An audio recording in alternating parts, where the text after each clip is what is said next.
So students, अब integers में हमारा अगला पॉइंट देखेंगे, वो है मेकिंग मल्टीप्लिकेशन इजियर।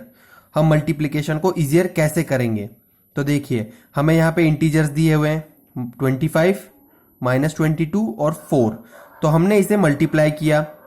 देखिए, हमने पहले सबसे, अगर आपको किसी ने कहा मल्टीप्लाई कीजिए तो हम इसे मल्टीप्लाई करेंगे। देखिए 25 × 22 होता है -550। उसके बाद देखिए ये बचा 4। इसके बाद हमने 4 को इससे मल्टीप्लाई किया तो ये आ जाएगा -2200। तो देखिए उसके बाद क्या होगा, ये सॉल्व हो गया। ये बहुत लेंदी प्रोसीजर हो गया क्योंकि हमें इसको इससे मल्टीप्लाई करना पड़ा, उसके बाद इसको इससे करना पड़ा। तो ये थोड़ा मीन्स यहाँ पे आपको थोड़ा सा प्रॉब्लम गया होगा। तो हम अब दूसरी मेथड चेक करते हैं। देखिए इसमें क्या करेंगे, हम इसको इससे मल्टीप्लाई करेंगे, 25 को 4 से मल्टीप्लाई करेंगे। तो 25 4 जो हमें जल्दी कैलकुलेट हो जाएगा, वो आएगा 100। उसके बाद इंटू -22 कर देंगे तो क्या हो जाएगा, ये ओवरऑल -2200। तो देखिए यहाँ पे भी सेम आंसर आया, यहाँ पे भी सेम आंसर आया। इसका मतलब ये आपको इजी पड़ेगा। अगर आपको ऐसे ही इंटीजर दिए जाते हैं, 2 ग्रेटर इंटीजर है और एक स्मॉलर है, तो पहले आप एक ग्रेटर और एक स्मॉलर को सॉल्व कीजिए, उसके बाद इसको सॉल्व कीजिए, तो आपको इजी हो जाएगा। ये जो हमारी प्रॉपर्टीज थी, जो हमने प्रॉपर्टीज पढ़ी, वो प्रॉपर्टीज हमको मल्टीप्लिकेशन को इजी करने में और ज्यादा हेल्प करती हैं। तो देखिए और एक एग्जांपल लेते हैं। हमें एग्जांपल दिया है कैलकुलेट, यहां पे इसे मल्टीप्लाई करना है। तो देखिए इसे मल्टीप्लाई करेंगे तो हम इससे पहले मल्टीप्लाई करेंगे तो ये बहुत लेंदी प्रोसीजर हो जाएगा। तो देखिए 98 कब आता है, देखिए यहां पे कर देंगे 100 - 2 = 98। ये हो गया और इसको मल्टीप्लाई कर देंगे 25 से। तो देखिए यहां पे क्या हो जाएगा, ये हम इसे मल्टीप्लाई करेंगे तो देखिए हम इसे पहले इससे मल्टीप्लाई करेंगे, फिर इसे इससे मल्टीप्लाई करेंगे। तो देखिए जब इसको मल्टीप्लाई करेंगे तो ये हो जाएगा 2500 और -25 2 = 50। तो देखिए जब इसे सॉल्व करेंगे तो हमें आंसर क्या मिलेगा, हमें इसका आंसर मिलेगा 2450। तो देखिए ये इजी पड़ गया ना आपको। अब इसको सॉल्व करते, ये तो लेंदी प्रोसीजर हो जाता, इसलिए हमने इसे माइनस कर दिया और इसे सॉल्व कर लिया, तो ये और इजी हो गया। आप इसे भी कैलकुलेट करके देखिए और इसे भी करके देखिए, ये आंसर सेम ही आएगा। तो ये प्रॉपर्टीज हमें यही बताती है कि हम इसे इजियर कैसे बनाएं मल्टीप्लिकेशन को। तो मैं आपको 1-2 एग्जांपल दे देता हूं, आप सॉल्व करके बताइएगा इसके आंसर कैसे आएंगे। तो स्टूडेंट्स देखिए ये एग्जांपल है, आप इसे सॉल्व करके बता दीजिएगा इसका आंसर कैसे आएगा।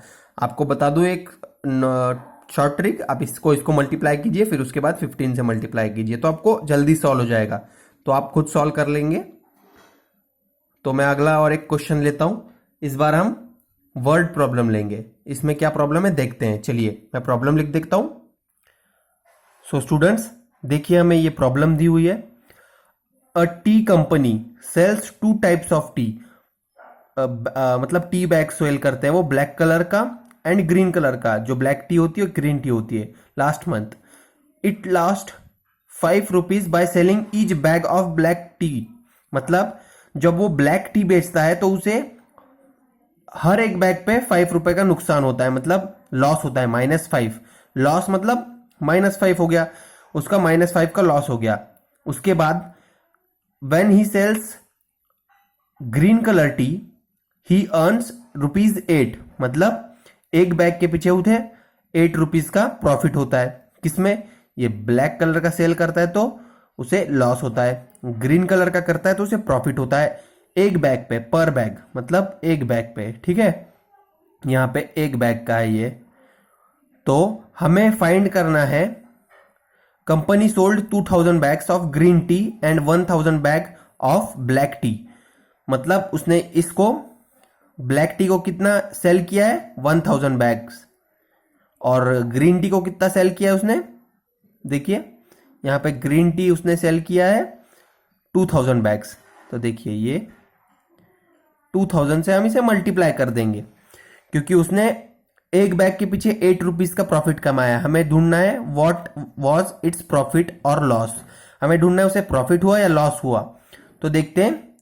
चलिए अब हमने इसे 1 बैग का था -5 रुपीज लॉस, ये लॉस का हो गया। हमने इसे मल्टीप्लाई कर दिया 1000 बैग से, तो 1000 बैग्स उसने सेल किए थे, तो हमें कितने का लॉस हुआ यहाँ पे, ये देखिए इसे मल्टीप्लाई करेंगे तो 5000 का लॉस हो गया हमें, तो ये हो जाएगा -5000। और जब ग्रीन टी उसने सेल किए, कितनी सेल किए 2000 बैग्स, और हर एक बैग पे 8 रुपीज उसने अर्न किए हैं 8 रुपीज। तो देखिए इसे हम मल्टीप्लाई कर देंगे तो ये कितना हो जाएगा, इसको हम जैसे देखते हैं तो ये हो जाएगा 16000। ठीक है, 16000 हो गया। अब क्या होगा, हमने ये भी कैलकुलेट कर लिया है 1000 बैग्स का, ये कैलकुलेट कर लिया है 2000 बैग्स का, उसका प्रॉफिट था ये। तो देखिए अब आगे क्या करेंगे हम, तो हमें टोटल प्रॉफिट और लॉस कैलकुलेट करना है। तो हम क्या करेंगे, देखिए उसका प्रॉफिट था 16000 का, कितने बैग्स पे 2000 बैग्स पे 16000 का प्रॉफिट था, और वही 1000 बैग्स पे उसका था कितने का लॉस, 5000 का लॉस था उसका, ये हो गया लॉस। तो देखिए यहाँ पे प्लस है, यहाँ पे माइनस है, यहाँ पे एडिशन है। तो जब हम इसे कैलकुलेट करेंगे, ये तो दो इंटीजर्स हो गए, तो मैंने आपको बताया था प्लस और माइनस रहा तो उसके बाद क्या होगा, देखिए उसके बाद ये सॉल्व हो जाएगा। यहाँ पे हम इसे ले लेंगे, देखिए 16000, ये माइनस बाहर आ जाएगा, यहाँ हो जाएगा -5000। तो ये कितना हो जाएगा, 16 - 5 कितना होता है 11, तो ये 11000 हो जाएगा। ठीक है, 11000 हो जाएगा, ये 11000 रुपीज हो जाएगा। तो उसने, कंपनी ने प्रॉफिट कितने का कमाया, 11000 रुपीज का। Profit of 11000 rupees was earn by company,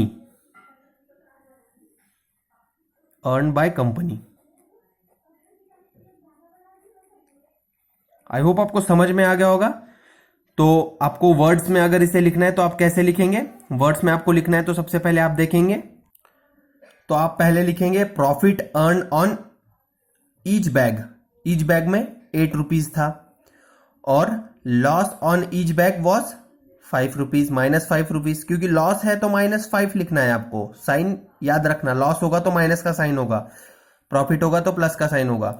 उसके बाद हम लिखेंगे लॉस ऑन 1000 बैग्स पे लॉस क्या होगा, उसको 5 से मल्टीप्लाई कर देंगे, वर्ड्स में लिखना है आपको। उसके बाद यहां पे लिखना है आपको प्रॉफिट अर्न ऑन 2000 बैग्स, इसे मल्टीप्लाई कर देंगे 8 से, एक बैग का है तो इसे 2000 बैग से मल्टीप्लाई कर देंगे, जो आंसर आएगा उसको हम लिखेंगे टोटल प्रॉफिट और लॉस।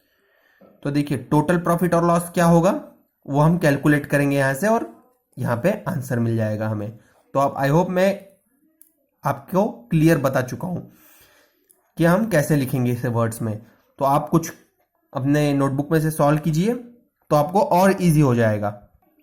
सो स्टूडेंट्स, मैं आपको बता दूं अब डिवीजन ऑफ इंटीजर्स के बारे में।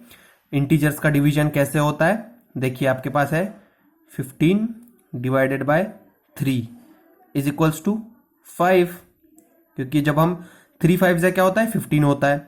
डिवीजन भी एक टाइप का मल्टीप्लीकेशन ही होता है, हमें ये देखना होता है कि 15 3 के टेबल में कब आता है, तो वो उसका आंसर हो जाएगा। तो देखिए यहाँ पे 15 आता है 3 के टेबल में, 5 जा, तो ये हो गया 5। उसके बाद आप देखिए 15 डिवाइडेड बाय 5 कीजिए, तो 5 3 जा 15। तो देखिए इस तरीके से डिवीजन होता है इंटीजर्स का। और डिवीजन के लिए मैं आपको नोट लिखवा देता हूं। सो स्टूडेंट्स, आप ये पॉइंट नोट कर लीजिए, division of two integers with same sign are positive in result. मतलब आप जब दो इंटीजर्स ऑफ सेम साइन, जैसे आपको +2 और +4 दिया है और आपको कहा गया है +4 को 2 से डिवाइड करे, तो यहां पे आपको रिजल्ट क्या मिलेगा, +2 मिलेगा। देखिए +2 मिलेगा आपको इसका आंसर। और अगर यहां पे -4 दिया होता तो आपको यहां मिलता -2। तो देखिए ये वाला पॉइंट है second point, with different signs. मतलब when you are having different signs of integers then it results in negative sign. मतलब जो रिजल्ट आएगा वो नेगेटिव आएगा अगर आपके पास डिफरेंट साइन के इंटीजर्स हैं तो। आई होप आपको ये क्लियर हो गया होगा अब। सो हम देखते हैं properties of division. Properties of division में क्लोजर प्रॉपर्टी वैलिड नहीं होती है डिवीजन में, क्लोजर प्रॉपर्टी वैलिड नहीं होती है, क्योंकि आप देखिए क्लोजर प्रॉपर्टी का क्या होता है, if we divide any number, मतलब होल नंबर डिवाइड किया है तो होल नंबर ही मिलना चाहिए, we should get whole number. Whole number add किया है तो होल नंबर ही मिलना चाहिए। अगर इंटीजर ऐड करते हैं तो हमें इंटीजर ही मिलना चाहिए, जैसे हमने ये ऐड किया, क्लोजर प्रॉपर्टी ये बताती है। मीन्स अगर हम कुछ डिवाइड करते हैं तो हमें वही मिलना चाहिए। तो देखिए अब मैं आपको एक एग्जांपल देता हूं इसका डिवीजन का। हमारे पास देखिए 10 डिवाइडेड बाय 3 है, तो जब हम इसे डिवाइड करेंगे तो क्या होगा, 10 डिवाइडेड बाय 3 कुछ नहीं होता है, तो ये इंटीजर नहीं है, तो इसका मतलब ये प्रॉपर्टी वैलिड नहीं है। अगर हमें यहां पे इंटीजर मिलता तो प्रॉपर्टी वैलिड होती। हर जगह अगर, जैसे हम एडिशन में देखते हैं, एडिशन में हम जब ऐड करते हैं 2 + 3 = 5, तो देखिए ये भी एक इंटीजर है, ये भी एक इंटीजर है, ये भी एक इंटीजर है, बट यहां पे ये इंटीजर नहीं है तो ये डिवीजन के लिए वैलिड नहीं होगी। तो यही कम्यूटेटिव प्रॉपर्टी, वो भी इसमें वैलिड नहीं होगी, क्योंकि उसमें हमें क्या बताया जाता है, इसमें क्या बताया जाता है, मैं शॉर्ट में लिख देता हूं यहां पे। तो इसमें हमें क्या बताया जाता है कम्यूटेटिव प्रॉपर्टी में, कि जब हम a/b है, means a divided bye b है, दो इंटीजर्स हैं, तो उसका हमें division b divided by a भी सेम मिलना चाहिए। तो यहाँ पे एग्जांपल लेके देखते हैं। देखिए एग्जांपल में हमारे पास 2 डिवाइडेड बाय 4 है = 4 डिवाइडेड बाय 2 होता है क्या, नहीं होता है। 2 डिवाइडेड बाय 4 करेंगे तो आप ये आ जाएगा 2/4 ही आ जाएगा, बट अगर आप 4 डिवाइडेड बाय 2 करते तो हमें 2 मिलेगा, तो इसका मतलब ये इक्वल नहीं है। तो ये प्रॉपर्टी यहां पे भी वैलिड नहीं है, डिवीजन के लिए not valid, not valid for division.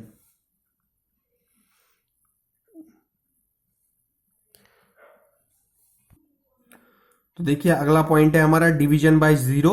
0 से डिवीजन करना है हमें, तो 0 से हम कभी भी डिवीजन करेंगे, अगर समझिए, देखिए एक एग्जांपल के लिए 0 divided by a, division bye 0, तो यहां पे हमें क्या मिलेगा, 0 ही मिलेगा, बट यहां पे क्या होना चाहिए, a should not be equal to 0।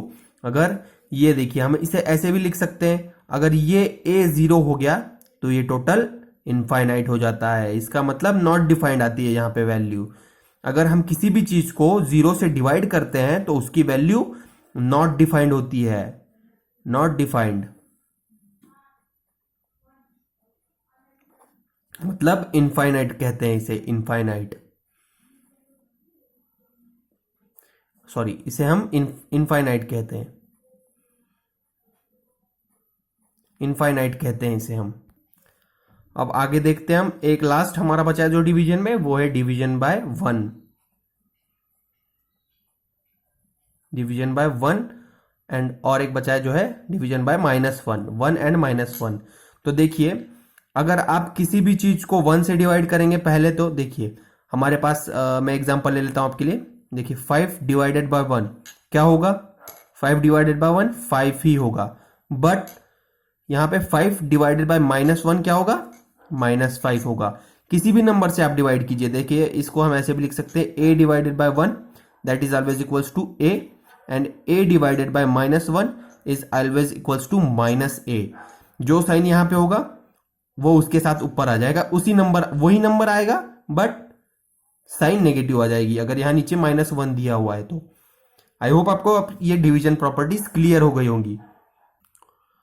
और इसमें एक पॉइंट याद रखने लायक है, किसमें, -1 के साथ, अगर यहां पे ऊपर -5 दिया होता और नीचे -1 दिया होता तो यहां पे +5 आ जाता, क्योंकि मैंने आपको पॉइंट लिखवाया था नोट में, अगर सेम साइन के हमारे पास डिवाइडेड डिवीजन है इंटीजर्स का तो साइन इज ऑलवेज पॉजिटिव। तो ये आप पॉइंट ध्यान में रखिएगा, अगर नीचे -1 है ऊपर माइनस में है इंटीजर तो फिर उसका रिजल्ट पॉजिटिव हो जाएगा। और यहां पे रिजल्ट अगर यहां पे माइनस दिया होता तो ये -5 होता, ये -5 होता, बट यहां पे माइनस नहीं दिया था, तो इसका मतलब ये +5 है। आई होप आपको क्लियर हो गया होगा।